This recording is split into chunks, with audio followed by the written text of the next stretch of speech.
It's October, the month of horrors, the month of monsters. And my favorite monster are werewolves. I love these guys. I love their design, I love their lore, and I love the media that they're shown in when it comes to movies, anime, and of course, video games. And since their appearance have made it to the gaming media, I'm going to list which werewolves I like the best. Now, 3 rules. Number 1, this only involves werewolves, so no treble or Amaterasu. 2, I am going to involve 1 or 2 anthropomorphic characters, but I can't guarantee that your favorite will be on there. 3, human forms are fine, just as long as they have a wolf form or something wolf-like to change into. By the way, no werehogs.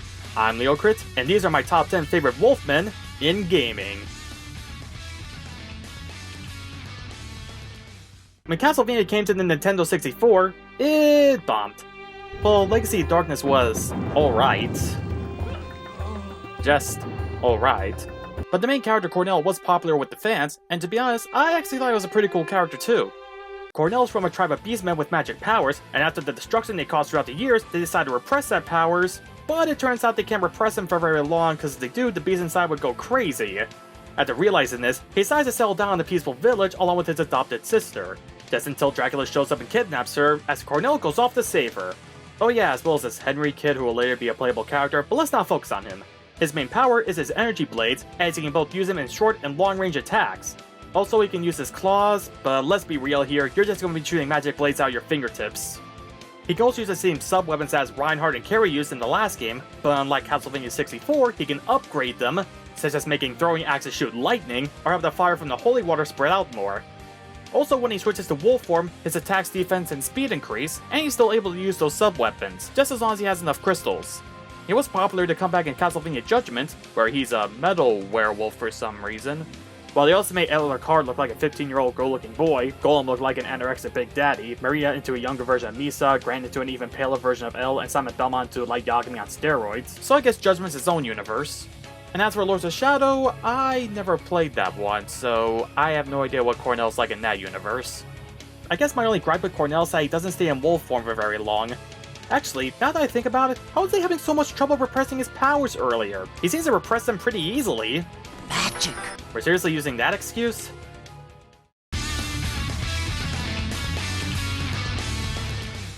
During my high school years, I played the crap out of Elder Scrolls Oblivion, and as for Skyrim, I didn't pay much attention to it cause I was more involved in college stuff. When it comes to RPGs, I like playing as the warrior, and I wanted to join something similar to the Warriors Guild from the 4th game. Well, not only did I get that with the companions, but I got something a little more when I got to meet the Circle. And that was having an option to becoming a werewolf. And if you decline this option, what the hell is wrong with you? Of course I became a werewolf. Not only does my endurance go up, but I can also intimidate my enemies with my roar, and I can summon the past souls of werewolves to help me out. Also, I can take on a giant. Can you do that in human form? I don't think so. But I had to pick which one was the best werewolf in this game. And the 2 candidates are Aaliyah the Huntress, as she is proficient in archery, and Vilkas the Heavy Hitter, as he is proficient in two-handed weapons. You can choose wherever you want as your partner, as well as marriage, and they are completely neutral in what you do, so you can either be a nice guy or an evil bastard, and they still be on your side. But which one is better? Well, how about both? You know what? Screw it, let's put in a whole circle! Because without them, you would never have this type of power. This is my list, and I say that it counts.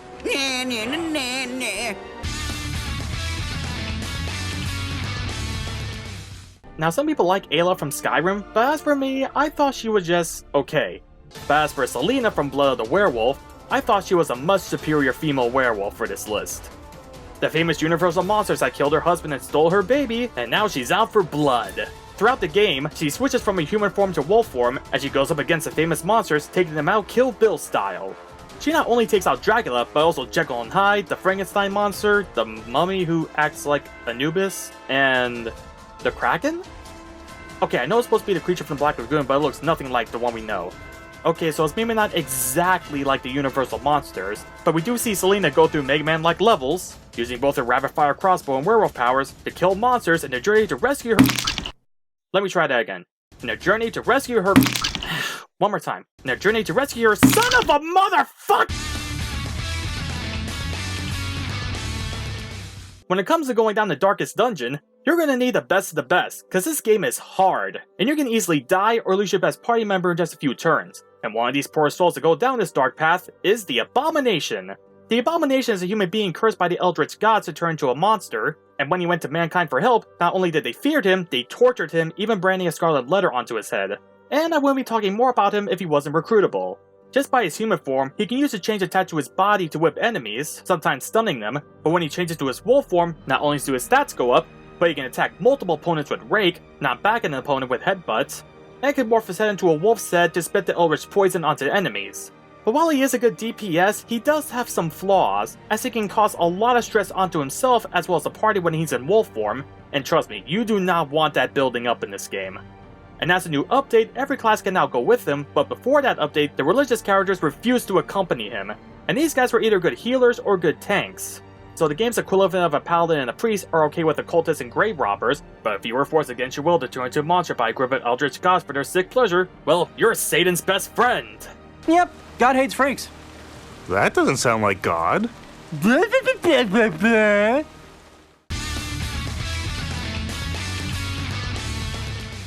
Arguably the hardest one in the series, Contra Hard Corps comes with 4 playable characters: the guy, the girl, the robot, and Brad Feng, the Wolfman.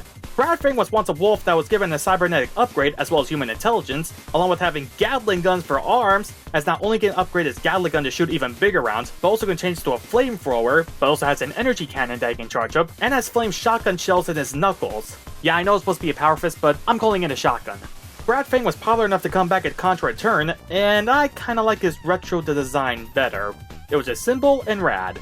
And if you guys want my thoughts about the most recent game, Rogue Corps, it stinks.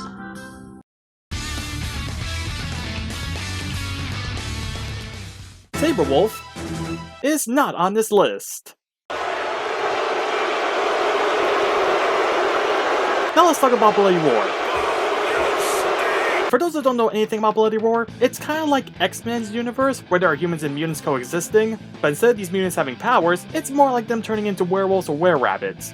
And one of the people we're talking about here is Hugo the Wolf. Hugo first entered the tournament to find out his father's death, as there was an evil company that was running a martial arts tournament, and when is this never a bad guy's plan for world domination?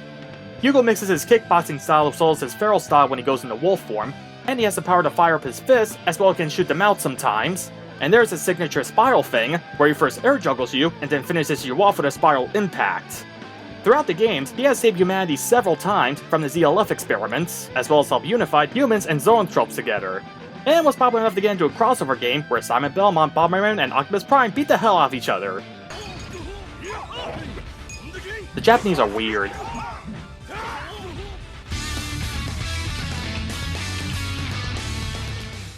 Kung Fu Werewolves.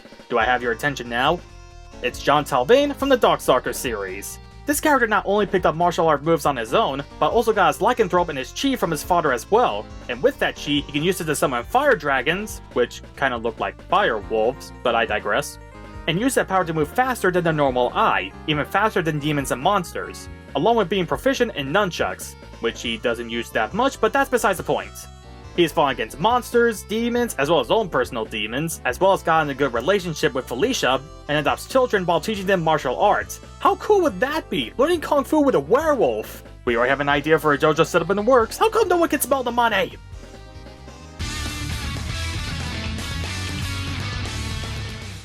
As for Blaze Blue, I'm not that familiar with it. I mean, I did play Calamity Trigger and Continuing Shift growing up, but I'm not that familiar with the franchise. However, I did get a chance to try out this next character, Falkenhayn R. Helsing. Helsing was one of the 6 heroes who defeated the Black Beast years ago, and then after became the butler of the Alucards. Interesting career change?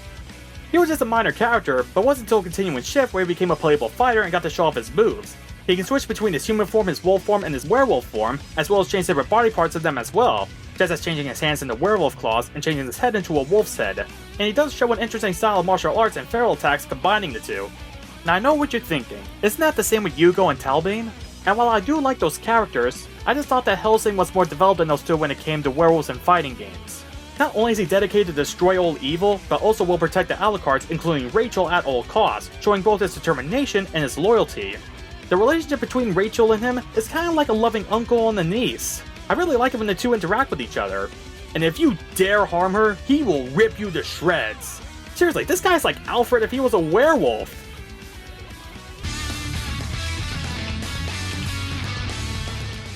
Before Blizzard's stupid-ass controversial move as of recently, let's travel back to 2001, when Blizzard's hit dungeon crawler Diablo 2 got an expansion pack called Lord of Destruction. It featured a new villain, new monsters, a new landmark, as well as barbarians as AI partners, and 2 new classes. One was the assassin, and the other was a druid. The druid was my go-to class because of this one power. Yes, he too can turn into a werewolf. And when you reach level 18, he can have fire claws as well as have poisonous rabies, making him a beast! Oh yeah, he can also turn into a werebear, but I'm more focused on werewolves.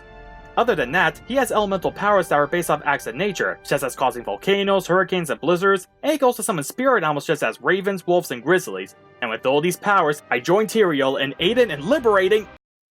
Are you for fucking real? Before I get to number 1, here are a few honorable mentions. Big B Wolf from The Wolf Among Us. Now this character was based off a comic book, and while The Wolf Among Us is a prequel to the Fable comics, I never read them, so I don't know how accurate it is when comparing the two, so I don't think I can give a fair judgment on this. Wolf Link from The Legend of Zelda, The Twilight Princess. Wolf Link did almost make it on the list, but while he had some unique abilities, it was mostly Midna aiding him during Twilight Princess. However, he was popular to come back as an AI partner in Breath of the Wild. The Wolf Links from the Shining series. I never played any of the Shining games, so I don't know anything about these guys. I'm sure they're good characters, but I just don't have the time to play a 20-hour plus game at the moment.